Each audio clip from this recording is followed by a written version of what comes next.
उन्हाची खूप अशी धगधग वाढलेली आणि अशा धगधगत्या उन्हाळ्यामध्ये आपल्याला थंड थंडगार असा कोणत्याही फ्रूटचा शेक जर इथे प्यायला भेटला की अगदी थंड थंडगार वाटतं. तर आज आपण इथे अगदी पौष्टिक हेल्दी असा चिक्कू मिल्क शेक कसा बनवायचा ही रेसिपी बघणार आहे. प्यायला एकदम चविष्ट, थंडगार आणि एकदम हेल्दी पौष्टिक असा चिकू खाण्याचे खूप सारे फायदे असतात. तर चला पटकन रेसिपीकडे वळूया. नमस्कार, मराठमोळी जीवन चॅनलमध्ये तुम्हा सगळ्यांचं मनापासून खूप खूप स्वागत. 2 चिक्कू घेतलेले. त्या अगोदर इथे मी 2 चिक्कू साल काढून फ्रीजरला बर्फात गोठण्यासाठी ठेवलं होतं. त्यामध्ये काय होतं, बर्फ जमा होतो आणि त्यामुळे आपला चिक्कू मिल्क शेक जे आहे ना शेक तो काळा पडत नाही. विलायची पावडर घेतलेली, पिस्ता घेतलेला आहे आणि साखर घेतलेली.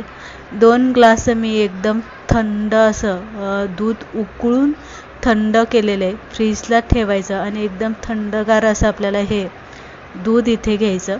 त्यानंतर चिकू व्यवस्थित स्वच्छ धुवून घेतलेले. त्यानंतर वरची जी साल आहे ती सुरीने आपल्याला इथे काढून घ्यायची आणि याचे असे काप बनवायचे. चिकू मऊसूद असल्यामुळे त्याचे छोटे छोटे काप न बनवता अगदी मोठे काप केले तरी पटकन ते मिक्सरला बारीक होतात.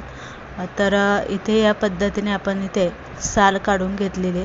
उन्हाळ्यामध्ये थंडगार असं काहीतरी प्यायला भेटलं की अगदी थंड तर वाटतोच, पण अगदी मन असं प्रसन्न होतं.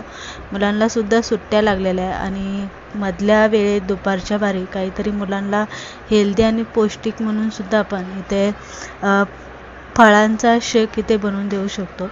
तर इथे चिकू मिक्सरचं मोठं भांडं घ्यायचं, त्यामध्ये चिकूचे गर घालून घ्यायचे. दुसरी गोष्ट, साखर आपल्याला किती गोड पाहिजे त्यानुसार साखर घालायचं. विलायची पावडर यामध्ये घालायचं आणि थंडगार असं दूध आपल्याला 1 ग्लास मी पहिलं घातलेलं आहे आणि मिक्सरला असं चांगलं मऊसूद असं आपल्याला इथे फेटून घ्यायचं. तर तुम्ही इथे बघू शकता छान असा चिक्कूचा इथे गरगोट झालेला आहे. त्यानंतर इथे आपल्याला दुसरं 1 ग्लास जे आपण घेतलेलं आहे ते यामध्ये घालून घ्यायचं. आता इथे चिक्कू मिल्क शेक आपल्याला किती घट्ट किंवा पातळ पाहिजे त्यानुसार आपल्याला यामध्ये दूध कमी जास्त करायचं, पण दूध हे थंडच घालायचं. तर इथे मी 2 ग्लास दूध घालून घेतलेले. व्यवस्थित चमच्याने आपल्याला फेटून घ्यायचं. तर तुम्ही इथे बघू शकता जास्त घट्ट नाही, पातळ नाही, कुठे काळासुद्धा पडलेला नाही. ग्लासामध्ये घालून घेतलं की तुमच्या आवडीप्रमाणे तुम्ही यामध्ये पिस्ता किंवा ड्रायफ्रूट तुम्हाला जे हवा ते वरनं तुम्ही इथे घालू शकता.